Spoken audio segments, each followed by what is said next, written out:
Yeah, Angie Mahar here. Are you somebody who is in a lot of pain after a relationship breakup with somebody with BPD? Do you want to break that spell? I feel like there's a person with BPD has a spell on you. I feel like you really need to break that spell. And what does that mean? How do you even define the fact they have a spell on you? Do they really? I mean, I don't know what you think. You might think they do. But here's the thing. If they have a spell on you, who's going to help you to break that spell? That would have to be you with the help of someone else, right? Like myself, if I resonate with you. But this idea that people with BPD put a spell on you, wow. Again, it's like people like this kind of language, right? People like it put that kind of way because people are, searching in all kinds of ways for answers and understanding, which is really, I think, for a lot of people, an externalized focus on the person with BPD or the ex or all people with BPD or any video about BPD instead of yourself. That's what the spell really is. The spell isn't what the borderline put on you, a spell. They didn't put a spell on you. But your response to all of what happened to you with this person with BPD in your life has definitely become a spell over you or upon you, put upon you in the sense of your choosing it after the relationship is over. Or maybe you're not sure, or it's on and off again. But does the person with BPD, how do you break that spell? Well, first of all, the spell isn't something they can put upon you. It is the pursuit of that ex or that elusive person or parent or friend or whomever it was with BPD. It is the elusive chase for more understanding information that is really you looking for closure and you trying to learn more about yourself. But that doesn't work when you're focused on people with BPD and the videos. So many videos out there that, what are these people using? One example of one person with BPD often? Or some of them are in a relationship with BPD for like a short period of time? Okay, well that might be interesting for a little while. But the thing is, if you've had a longer term, some people really are so wounded after like really brief relationships with people with BPD. But if you've been with somebody for like a year or 3 years or 5 years or married or you are married now and everything is just falling apart or the person with BPD is, maybe asking for divorce and this and that and children involved, all these complicated situations. The point is there is no spell that the borderline has to cast over you. The spell is when people with codependency keep watching videos. Watching videos is fine, right? But when you keep watching videos about BPD, and when you're hearing only about people talk about one person with BPD in their life, and then they globalize it like they understand all people with BPD because they read something, well, that's casting a spell on you. That's you putting your focus somewhere that's going to keep you stuck. And maybe these messages from me aren't so popular lately because I'm trying to help people who have just had a relationship breakup or been ghosted by somebody with BPD or you've had to leave or whatever the case of the ending of a relationship. These relationships, people seem to try to, they end, but they don't really end. And they end, but they go on. And then they go on, but they end. And they end and they go on. And they end and they go on. What is that? That's not a spell cast by a person with BPD. That is a codependent's worst nightmare of not knowing self and of losing self more and more in these off and on again or circular kinds of like you're relating and then the person with BPD, gets into the engulfment fear and needs to push you away. And then it's like, so they ghost you and they go away for a while. Maybe and they're not all the same, right? Some are never coming back. Some might come back. Some have a pattern. You're on again, you're off again. But that's not a spell cast on you.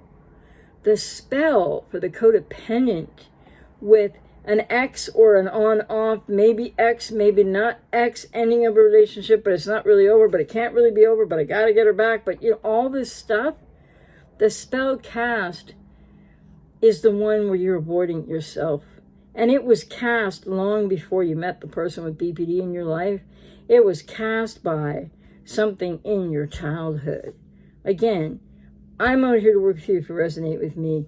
Separation, individuation, family of origin, work in inner child healing, among other things. This is the road to recovery. This is the road to breaking the spell of the borderline, unquote, because it is really not a spell that they put on you at all, but the way that they do relate or don't relate very well, the abhorrent ways in which they relate and behave, yes, they've been very impacting to you. Yes, they've really hurt you. But then the spell is something that you take on after the fact of what they've done, which was not your fault or responsibility. When you get into this quest to watch all the videos that you possibly can, which in itself is fine, but without the balance of starting your own work and healing, without the balance of taking the first 2 steps that you need to take in breaking the spell of the person with BPD, which basically the first step is that you need to accept that the relationship is over. Or if it's on again, off again, on again, off again, on again, off again, then you need to make the decision that when they slam the door by ghosting you in your face, you're leaving it closed and you're going to walk in a different direction. And no, it's not going to feel comfortable. And no, it's going to be heartbreaking, unfortunately. And it's very, very difficult. But people are watching videos is great, don't get me wrong. But people that are watching videos over the course of like months to a year to years, 2 or 3 or more years, are holding themselves back. And to break the spell is to get into the work, the healing and recovery work you need to do as a person with codependency who's now also got all this woundedness from this person with BPD in that relationship. So it's really important that you need to take 2 steps first. And that's what breaks the spell. The spell is not something, like I said, that the BPD person put on you. It's what you're left with when there's no closure, when there's emotional and cognitive dissonance, when you don't even accept or don't know if it's over, when you want it, when you're still engaging, when maybe you're waiting for Hoover or you'll reverse Hoover. It's just so compelling and so addictive that you can't watch enough videos. Well, then that's out of balance, right? Because watching videos, fine, do whatever you want to do. But think about this. How's it going to help you if you're not working with someone? If you're not, in a process of your own healing recovery, so that you have a balanced focus at least. But to break the spell of the borderline, so-called, is to break the spell of your focus on the borderline after the relationship is off again or broken up or over and it's those 2 things you need to do. You really need to accept that it's over and you really need to go no contact. And until you do those 2 things and perhaps balance your own journey and focus on yourself, because you so deserve that, with the focus that are on videos like on BPD or about the person with BPD or even, codependency, etc., or the 2 things like I've been trying to talk about here at once, the spell is now something that, first of all, wasn't cast by the person with BPD, was cast in your childhood. Wow, what's that mean? Don't you want to know more about that, because I'm going to be doing workshops. I'm going to have a lot more coming for you. They're going to be reasonably priced. They might be even weekly. They might be bi-weekly. But they're going to be about 2 hours long. And I'm going to take all kinds of questions. I'm going to answer your questions. I'm going to help you to get to the next step if you're willing, if I resonate with you. If you want to come to a workshop I'll be doing, you can check the link below to find out more about that. But the important thing is to know that there is no spell cast by the person with BPD. Do they impact you? Do they hurt you? Do they devastate you? Oh, absolutely. Don't minimize your pain by all means. That's really important for me to validate the agony of this for people. But it's not a spell cast by them. You get spellbound yourself. You get into mystified love. You get into, loving in ways that codependent relational patterns really, that's not healthy love. You get into the denial that maybe this isn't really over, or they're going to come back and Hoover again, or it's on off, or you can get them back if you really want to, or they're going to come back anyways. there's no way to go through your life. You're just allowing yourself to be rewounded after you know what's going on. And after, if you don't accept that a relationship is ended, or if you allow betrayal after betrayal, because there's something that you need to know more about yourself from your childhood. So, you know, I'm not trying to minimize with people with BPD, the effect they have on you at all. But what I'm trying to say is they don't cast a spell. The spell that you might feel like you need to break after a relationship with somebody with BPD is really about your healing and recovery journey, because it's really a spell, if you want to put it in that language, that was cast, and not really a spell. Woundedness that you suffered as a child to one degree or another, and that's where the inner child healing, self-differentiation, family of origin work comes into play. It is life-changing and healing, and gets people to go from being, you know, in this active agonizing pattern with people with BPD to feeling like they've cast a spell on you, to going to being a survivor, and then working your way through a process which doesn't have to take years. Unlike the borderline, you know, if they want to get a lot of treatment towards recovery, takes 8 to 16 years minimum. And so, yeah, it's not the case for recovering codependents or people who feel that this spell has been cast upon them by somebody with BPD. It's not the case at all. The spell is something that is a residual leftover for you, not residual as in not important. It is huge and it is painful, but it is your pursuit of closure that isn't there. It's your pursuit of understanding you can't have until you make a couple of decisions for yourself. It's your pursuit of more and more and more and more about people with BPD to the exclusion of yourself, and focusing on yourself and your own needs and your own pain, because these are the codependent relational patterns that you've known since childhood. Now they're on steroids, so to speak. And it feels like there's been a spell cast on you. But to break that spell, so to speak, of the borderline or the BPD relationship is to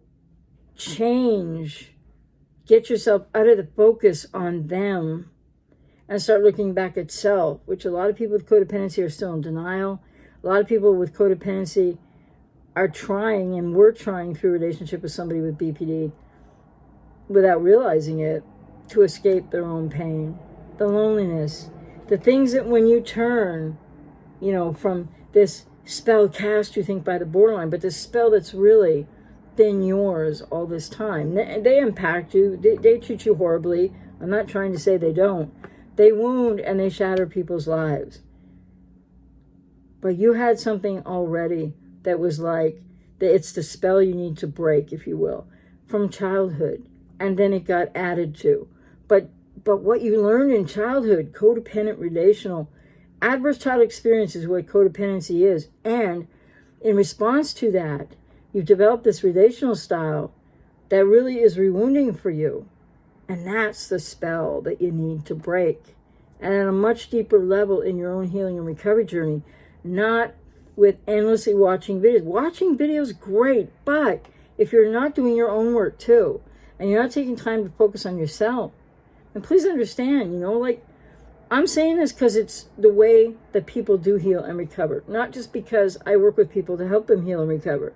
I know everybody isn't going to resonate with me or book a session with me or want to come to a workshop of mine or the master classes I'm going to be doing. That's fine. I'll still be doing videos for you here too. But if you think that the borderline cast a spell, how do you break that spell? You stop focusing on them and you start focusing on you. And yeah, that's a shifting paradigm of focus. That means you're going from one great big ball of pain, essentially, to the pain that you've always been in all your life, whether you knew it or not. And that's a lot. But guess what? Your only way through is through the pain. The pain's what's in the way. Might be added to by confusion and lack of closure and cognitive dissonance. But all of that, you can't heal on your own by watching a million videos about BPD or even BPD and codependency or reading books. Books are great. Information is great. But there's more you need to know about you. Nobody's written a book about you. Not you specifically, you, right? Nobody is doing a video on YouTube specifically for you. I'm here for you in the general sense of who you might, you, all of you. But it's not the same as what I'm going to offer, what I offer in sessions, what I'm going to offer at ajmahar.co in the online groups, and also the help that I'm going to give people in workshops, in the methodologies that I use that work. So you want to break the spell of the borderline. It's time to focus on yourself. You deserve it. You have been hurting for a long time, various degrees, and maybe not knowing about that wounded inner child inside. That's the way to break what people call the spell of BPD. It's your own mystified love, your own codependent relational patterns, along with all the pain you've been caused, maybe obviously in a relationship with somebody with BPD. And when they ghost you, or if they cheat on you, they betray you, of course, they cause tremendous pain. And there's no excuse for that. And there's, you have to work your way through that. But by focusing more on BPD, more on BPD, more on BPD, not being resolute about accepting the end of a relationship, you're still abandoning yourself. So think about that. And please check the video, check below. Leave a comment, hopefully a like, if you like what I'm saying, or it might not be what you want to hear yet, so But, and I don't mean that in any condescending way or anything. People are in all different places of this journey, right?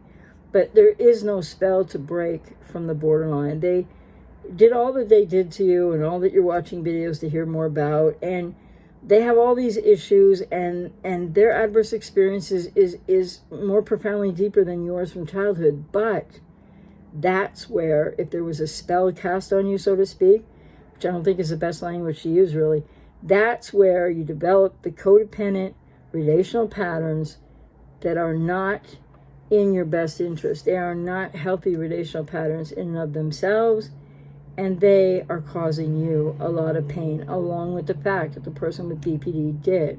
So to break that spell, supposedly of the borderline, you need to change your focus, which I've said in many ways here, but I'll say it again. I'll say it until more people hear it. Break the focus and start thinking about you and why you've been hurting for longer than even everything that's just come at you from a person with BPD, or that maybe it was a little while ago now, or whatever the case. They damaged you, they hurt you, they wounded you, and maybe terribly, but they didn't cast a spell. The spell that you need to break happened to you at a young age, and it wasn't a spell. It's inner child woundedness. And you need to know more about that to really heal and recover. So I'm out here to work with you if you resonate with me. Workshops coming, a few master classes, online groups at ajmahari.co. Take care.